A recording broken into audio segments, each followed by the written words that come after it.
نحمده ونصلي على رسوله الكريم أما بعد فأعوذ بالله السميع العليم من الشيطان الرجيم بسم الله الرحمن الرحيم قال الله تبارك وتعالى في القرآن المجيد يا أيها الذين أسرفوا على أنفسهم لا تقنطوا من رحمة الله إن الله يغفر الذنوب جميعا۔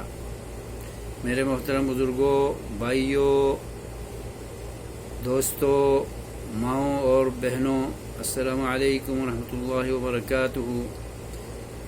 اجالا چاندنی امید اسلامک چینل سے میں آپ سے مخاطب ہوں۔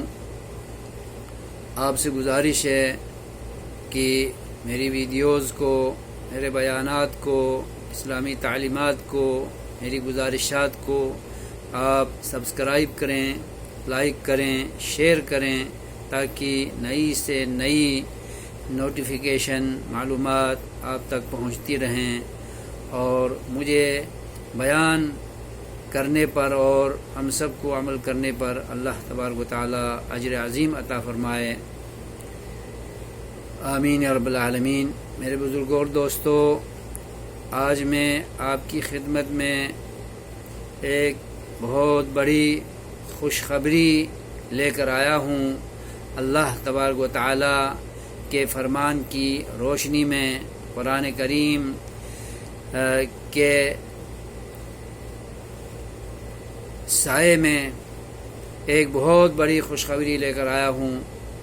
وہ خوشخبری یہ ہے کہ اے اللہ فرماتا ہے کہ اے اپنی جانوں پر ظلم کرنے والے لوگوں، گناہوں میں ڈوبے ہوئے انسانوں، کبائر بہت کر کے نا امید ہو کر بیٹھے ہوئے انسانوں، اللہ کی بغاوت سرکشی کر کے نا امید ہو کر بیٹھے ہوئے لوگوں، تمہیں خوشخبری ہے، نا امید نہ ہونا، سن لو، ان اللہ یغفر الذنوب جميعا، اللہ تبارک و تعالی تمہارے سارے کے سارے گناہ معاف بھی کر سکتا ہے۔ تو میرے بزرگوں، بھائیوں، بہنوں اور ماؤں، اللہ تبارک و تعالی کا ایک قانون ہے، من عمل صالحا فلنفسہ، جو نیکی کرے گا تو اس کو اس کا اجر عطا کرے گا، اور جو بدی کرے گا، گناہ کرے گا تو اس کا وبال اس کے گلے میں آئے گا۔ یہاں اللہ تبارک و تعالی خوشخبری دے رہا ہے گناہ گاروں کو۔ اس کی وجہ یہ ہے، اس کا مطلب یہ ہے، اس کا مقصد یہ ہے کہ گناہ کر کے نا امید ہو کر مت بیٹھو۔ اللہ تبارک و تعالی توبہ کرنے کی صورت میں، اللہ کی طرف رجوع کرنے کی صورت میں، گناہوں کو یاد کر کے رب کے حضور گر گرانے کی صورت میں اور اللہ کے آگے التجائیں کر کے گناہوں کو چھوڑنے کا وعدہ کرنے کی صورت میں اللہ تبارک و تعالی تمہاری توبہ کو قبول کر کے سارے گناہ معاف بھی کر سکتا ہے۔ یہاں اللہ تبارک و تعالی بہت بڑے گناہ کرنے والے انسانوں کو خوشخبری سنا رہا ہے۔ اس کا یہ مطلب نہیں ہے کہ گناہ کیے جاؤ، بغاوتیں کیے جاؤ، سرکشیاں کیے جاؤ، کبائر کا ارتکاب کیے جاؤ، میں معاف کرتا چلا جاؤں گا۔ ہرگز یہ مطلب نہیں ہے۔ اللہ کے فرمان کا مطلب یہ ہے کہ گناہ کر کے نا امید ہو کر بیٹھنے والے انسانوں سے خطاب کر رہا ہے۔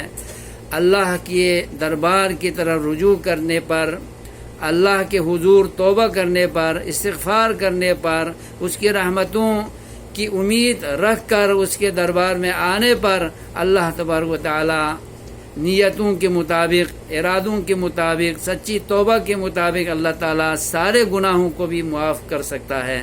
تو یہ بہت بڑی خوشخبری ہے، کیونکہ نا امید ہونا یہ کفر ہے۔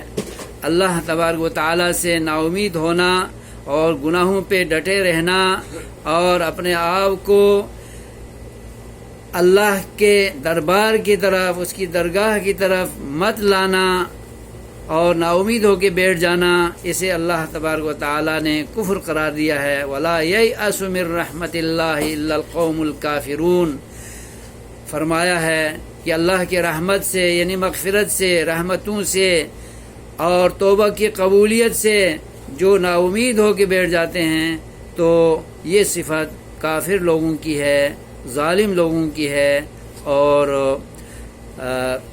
اللہ کے برے بندوں کی صفت ہے۔ ہمیں اللہ اپنی رحمت کی طرف بلا رہا ہے، مغفرت کی طرف بلا رہا ہے، لہٰذا گناہ کر کے نا امید ہو کے ہمیں بیٹھنا نہیں چاہیے، اللہ کی طرف رجوع کرنا چاہیے اور توبہ استغفار کر کے اللہ کو خوش کرنا چاہیے۔ انشاءاللہ اللہ تبارک و تعالی اپنے وعدے کے مطابق توبہ کرنے والوں کے گناہ معاف کرے گا اور مغفرتوں سے، رحمتوں سے نوازے گا انشاءاللہ۔ والسلام علیکم ورحمۃ اللہ وبرکاتہ۔